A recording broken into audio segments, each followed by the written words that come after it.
ನಮಸ್ಕಾರ, ನೀವು ನೋಡ್ತಾ ಇದ್ದೀರಾ ಸುದ್ದಿ ವಿಚಾರ. ನಾನು ನಿಮ್ಮ ಚೇತನ್. ಸ್ನಾನದ ವೇಳೆ ಗ್ಯಾಸ್ ಗೀಸರ್ ಸೋರಿಕೆ, ತಾಯಿ ಮಗು ಸಾವು, ಬಾಗಿಲು ಕಿಟಕಿ ಮುಚ್ಚಿದ್ದರಿಂದ ಅನಿಲ ಕಟ್ಟಿಕೊಂಡು ದುರಂತ. ಏನು ಈ ಸ್ಟೋರಿ ಅಂತೀರಾ? ಬನ್ನಿ ಇಲ್ಲಿ ಮುಂದೆ ನಿಮ್ಮ ಸ್ಟೋರಿ ಇಡ್ತಾ ಹೋಗ್ತೀನಿ. ವೀಕ್ಷಕರೇ, ಬೆಂಗಳೂರಿನ ಗೋವಿಂದರಾಜನಗರದ ಪಂಚಶೀಲ ನಗರದಲ್ಲಿ ತಾಯಿ ಮಗು ಗ್ಯಾಸ್ ಸೋರಿಕೆಯಿಂದ ಸಾವನ್ನಪ್ಪಿರುವುದು ಅತೀವ ದುಃಖಕರ ಘಟನೆ ಅಂತ ಹೇಳ್ಬೋದು.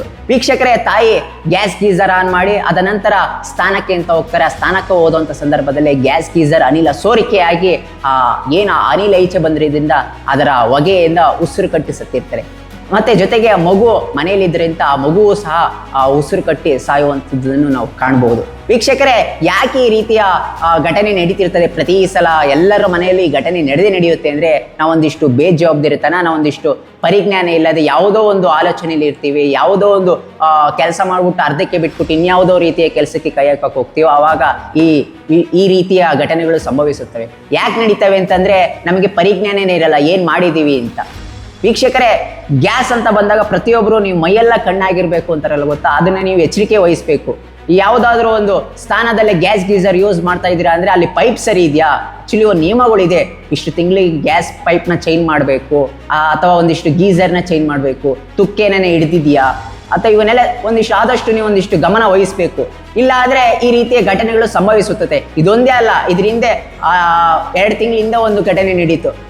ಹೊಸದಾಗಿ ವಧು ಅಂದರೆ ಮದುವೆ ಆಗಿರ್ತಾರೆ, ಅವರು ಮನೆಗೆ ಹೋಗಿರ್ತಾರೆ. ಮನೆಗೆ ಹೋಗಿದ್ದಂಥ ಸಂದರ್ಭದಲ್ಲಿ ಹೆಂಡತಿ ಏನು ಮಾಡ್ತಾರೆ, ಗ್ಯಾಸ್ ಗೀಸರ್ ಆನ್ ಮಾಡಿರ್ತಾರೆ. ಅವಾಗೂ ಸಹ ಇದೇ ರೀತಿಯ ಬ್ಲಾಸ್ಟ್ ಆಗಿ ಸಾವನ್ನಪ್ಪಿರ್ತಾರೆ. ಯಾಕೆ ಈ ರೀತಿ ನಡೀತಿದೆ ಅಂದರೆ ದಯವಿಟ್ಟು ನೀವು ಎಚ್ಚರಿಕೆ ವಹಿಸಬೇಕಾಗಿರೋದು, ಗ್ಯಾಸ್ ಗೀಸರ್ ಅಥವಾ ಏನು ನೀವು ಗ್ಯಾಸ್ ಸ್ಟವ್ ಯೂಸ್ ಮಾಡ್ತಾ ಇದ್ದೀರಾ ಅಂದರೆ ಅದರ ಬಗ್ಗೆ ನೀವೆಲ್ಲರೂ ಎಚ್ಚರಿಕೆ ವಹಿಸಬೇಕು. ಗ್ಯಾಸ್ ಪೈಪ್ ಏನಾದರೂ ಲೀಕ್ ಇದೆಯಾ, ಅಥವಾ ಪೈಪ್ ಏನಾದರೂ ಬೆಂಡ್ ಆಗಿದೆಯಾ, ಅಥವಾ ಅದರಿಂದ ಏನಾದರೂ ಅನಿಲ ಈಚೆ ಬರ್ತಿದ್ಯಾ, ಇವೆಲ್ಲವನ್ನು ನೀವು ಗಮನಿಸ್ತಿಲ್ಲ ಅಂದರೆ ಈ ರೀತಿಯ ಘಟನೆಗಳು ಆಗುವಂಥ ಚಾನ್ಸಸ್ ಇರುತ್ತೆ. ಇದ್ರ ಬಗ್ಗೆ ಗಮನ ವಹಿಸಬೇಕು. ಯಾಕಂದರೆ ನಾವು ಮನೇಲಿ ನೋಡಿದಾಗ ಎಲ್ಲರೂ ಮಹಿಳೆಯರೇ ಇರ್ತೀರ.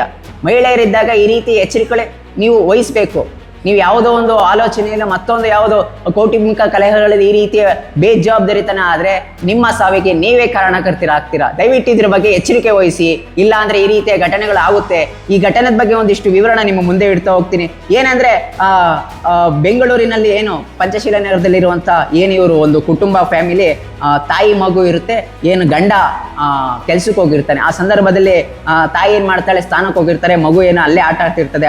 ಆಟ ಆಡುವಂಥ ಸಂದರ್ಭದಲ್ಲಿ ತಾಯಿ ಸ್ಥಾನಕ್ಕೆ ಹೋದಾಗ ಗ್ಯಾಸ್ ಗೀಸರ್ ಏನಾಗುತ್ತೆ, ಅನಿಲ ಸೋರಿಕೆಯಾಗಿ ಪೂರ್ತಿ ಏನು ಮನೆಯಲ್ಲಿ ಕಿಟಕಿ ಬಾಕ್ಲು ಎಲ್ಲ ಕ್ಲೋಸ್ ಆಗಿರೋದ್ರಿಂದ ಅನಿಲ ಸುತ್ತುವರೆದು ಪೂರ್ತಿ ಉಸಿರುಗಟ್ಟಿ ಸಾಯಿಸುವಂಥ ಸನ್ನಿವೇಶ ಉದ್ಭವ ಆಗುತ್ತೆ.